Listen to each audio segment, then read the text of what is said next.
ये तो कुछ बोलते हैं सो कॉल्ड इंडिया गठबंधन, जिसकी सबसे बड़ी पार्टी कंफ्यूज, हमेशा इसके नेता कंफ्यूज रहे हैं और ये बनने से पहले ही टूट गया। जो इसके कर्णधार थे, जो इसके नींवधार थे, वही छोड़ के नीतीश जी चले गए थे। बंगाल में टूटा, पंजाब में टूटा, देश के कई हिस्सों में टूटा और हारने के बाद भी कहते थे हम जीत गए, हम जीत गए, हम जीत गए। तो सरकार बन गई, फिर भी कहते हैं हम जीत गए। मंत्री, माननीय प्रधानमंत्री ने शपथ ले ली, मंत्रियों ने शपथ ले ली, फिर भी कह रहे थे हम जीत गए, हम जीत गए। उसके बाद मंत्रियों ने काम शुरू कर दिया। अब कह रहे हैं कि स्पीकर उसको बनना चाहिए, उसको बनना चाहिए, और जबकि अपना नेता प्रतिपक्ष ये बना नहीं पाए। और देश का भी दुर्भाग्य रहा कि विपक्ष इतना कमजोर था कि इनका 2014 से 2019 तक इनके 44 एमपी थे, चाहिए थे 55। 2019 से 2024 तक चाहिए थे 55, इनके 52 थे। 10 साल तो था ही नहीं नेता प्रतिपक्ष। अब नेता प्रतिपक्ष बनने का नंबर आया, अपने गिरेबान में झांकते नहीं, नेता प्रतिपक्ष बना नहीं रहे और इधर की उधर की झूठ और बोल रहे हैं। अब कुछ और नहीं मिला तो फिर अब ईवीएम ईवीएम, अरे ईवीएम ईवीएम, तो फिर ये क्यों कह रहे थे कुछ दिन पहले हम जीत गए, हम जीत गए, हम जीत गए। ये तो कुछ भी कहते हैं, छोड़ो इनकी बात।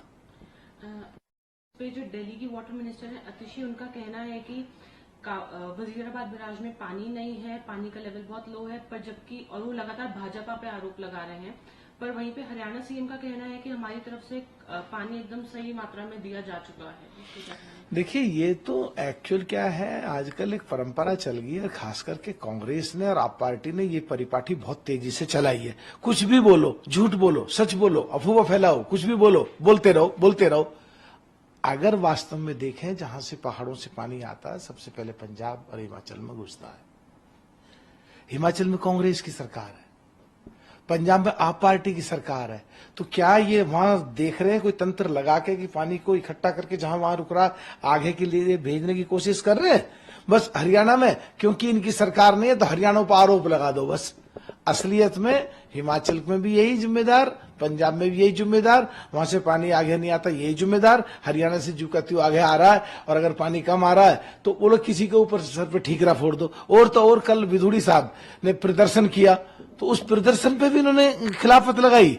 ये आवाज को घोटना चाहते हैं। दिल्ली की जनता बिल्कुल प्यासी तरस कर मर रही है और उसके लिए प्रदर्शन कर रहे हैं, तो उस पर भी इनको दिक्कत है। बस कहने का ही नहीं, कुछ का कुछ, ये तो कुछ का कुछ बोलते ही बोलते हैं।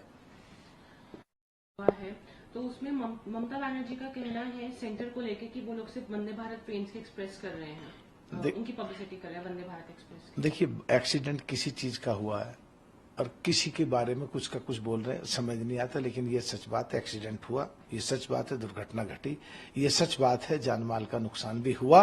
और मुझे उम्मीद है कि हमारे माननीय रेल मंत्री इसको बहुत गंभीरता से ले रहे हैं और जांच कराई जा रही है।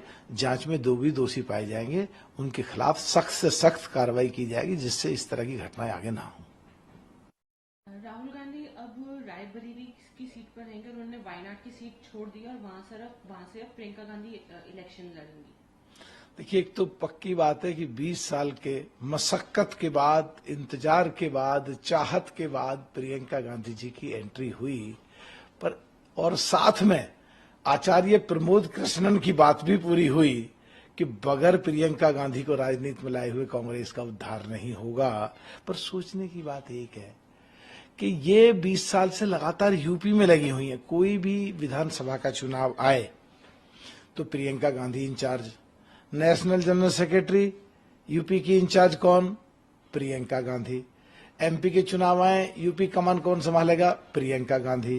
रायबरेली अमेठी से दोनों लड़ेंगे, सोनिया गांधी जी और राहुल गांधी जी, वो प्रचार करेंगे पूरे देश में, इंचार्ज कौन? प्रियंका गांधी जी। फिर यूपी में क्यों नहीं लड़ाया? देखने वाली बात यह है, इनको साउथ में क्यों भेज दिया? राहुल जी ने यूपी अपने हाथ में रखी है, इसका मतलब अंदर अंदर जो 20 साल से खिचड़ी पकड़ी थी अब खुल के मैदान में आ जाएगी कि यूपी किसके हाथ में, और देश का नेतृत्व अब कांग्रेस की तरफ से कौन करेगा। ये शुरुआत, कोल्ड वॉर शुरू हो गया। उनका एक स्टेटमेंट आया है जिसपे उनका कहना है कि प्रियंका गांधी बहुत पॉपुलर फेस है कांग्रेस का और उनको कांग्रेस प्रेसिडेंट होना चाहिए था, पर अब उनको टिकट देके उनके स्टैचर को कम करा जा रहा है। और अगर कांग्रेस उनको कहीं और से टिकट देती तो मतलब वो हिंदुओं पे भरोसा करती है। इससे लग रहा है उनको कि कांग्रेस हिंदुओं पे भरोसा नहीं करती। आचार्य प्रमोद कृष्णन हमेशा सनातन और देश हित में बोलते हैं, और वो ये नई बात नहीं है, हमेशा प्रियंका गांधी जी को देश का लीडर और कांग्रेस का लीडर डिक्लेयर करते रहे हैं। और आज अगर वो कह रहे हैं कि प्रियंका गांधी जी कांग्रेस की अध्यक्ष बननी चाहिए थी, तो अभी इसका मतलब है कि जिस बात पे वो पहले थे आज भी उसी बात पे कायम हैं। लेकिन देखना तो ये है कांग्रेस को कि कांग्रेस प्रियंका गांधी जी को अध्यक्ष बनाती है, या जीत के आएंगी तो क्या नेता सदन बनाती है, या कांग्रेस आगे राहुल गांधी को रखती है, या